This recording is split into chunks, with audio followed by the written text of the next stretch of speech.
ground and pound, you know, or landing on you. They're gonna make big plays happen. That's what they're doing right here. Keeping this Storm team, or this team pinned against the Storm, I should say. One's already down. Dynamo's by himself. You can't stop the onslaught here. You just can't. And they have so much ammunition coming out. And it's like you see the momentum. You see them get rolling. You see their ability to get in here. You see Mongraal resetting himself.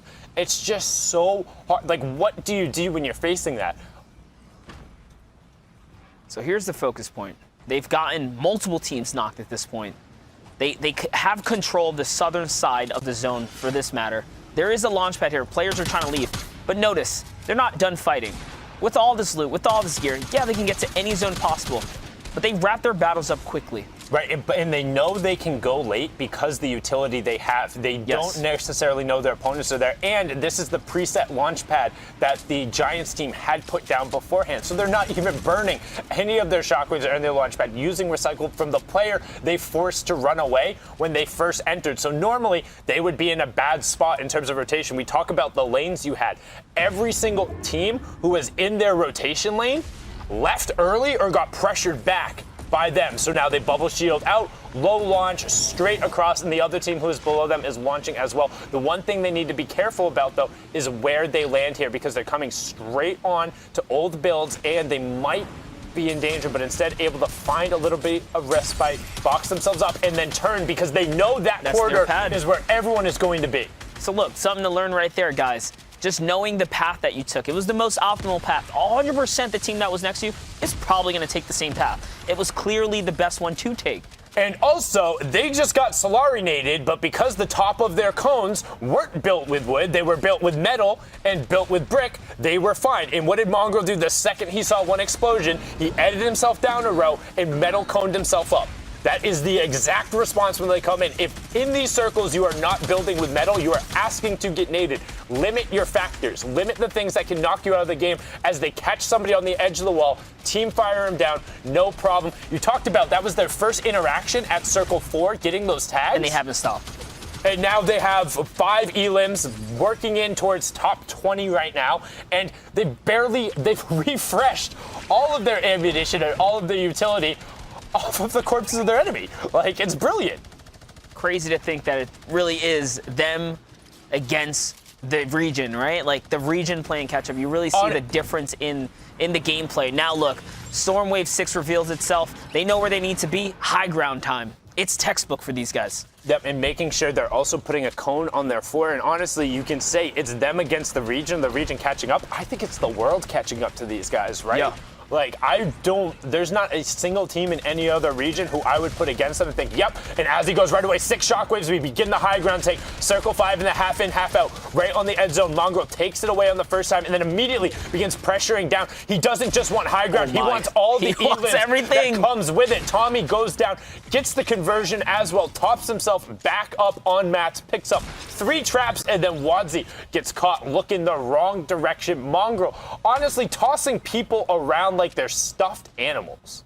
Just making it look easy. That's a solo dolo shockwave play to pick up a 2-piece right there. And now this is the rest of the game, period, full stop. 100%. And think about the execution, right? As soon as the zone was revealed, they didn't wait any moment. They immediately padded, got ahead of it, built up, and then took the high ground. They take what they want, and they make it work 100% of the time. And now Mitro just built out ahead and made sure he connected down to the tart, but now he's starting to harass the people who have the highest likelihood of being forced by somebody else. He is looking for stray AR shots to try and pick up elims, because if you don't fire them down there, you can't get points. But this is how you have those massive games. When you throw random bullets down towards the side, well, not random, but when you're throwing bullets down, hoping for tags, hoping for elims, but you don't get that if you're not in this position. And what I want you to pay attention to as a spectator from this point on, count the number of times Mitro, Mongraal, and Benji are shot at or threatened for the rest of the game. After their high ground take, count the number of times they actually take team fire, because now they just full shockwave over to zone priority. Check that bottom side. Now everyone has to rotate past them, but they left one player on the other side. Benji is still on ultimate high on the far side. They knock down that tunnel, exposing those guys.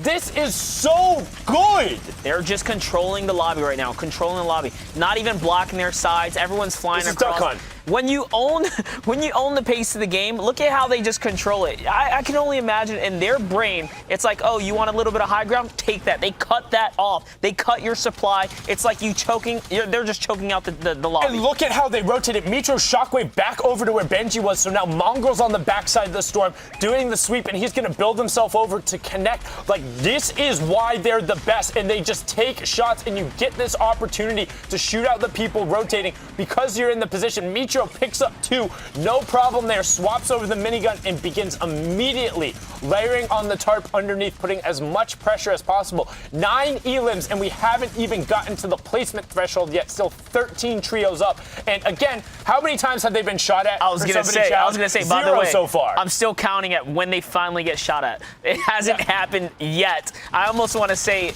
since that first team shot at them, no one's managed to have time to even fire back because their aggression is that crazy. Either they're not missing shots or they're just dominating position-wise and putting you on your heels. And constantly dropping down, reconnecting, popping back up, checking to see where it's around, where are people tunneling, where can I get picks. There's a reason they're the top earners out of Europe. There's a reason they're the best trio in the game. And again, just hitting placement threshold points now, but they're sitting pretty already with 10 elim points and constantly looking for more, but Mitro is out of mats. This is like a nice VOD review, you know, Sundown. It's just going and they just so right clean there right too. now. And I mean, this is textbook. Miro going down there. There's another team we saw in contention getting the knock, and he's just running through. And again, this goes all the way back to retail. You don't get the bullets to sit up here with a minigun for a veritable eternity if you're not dominating through early. It's setting up your early game to win the match. That's what they're about. And I mean,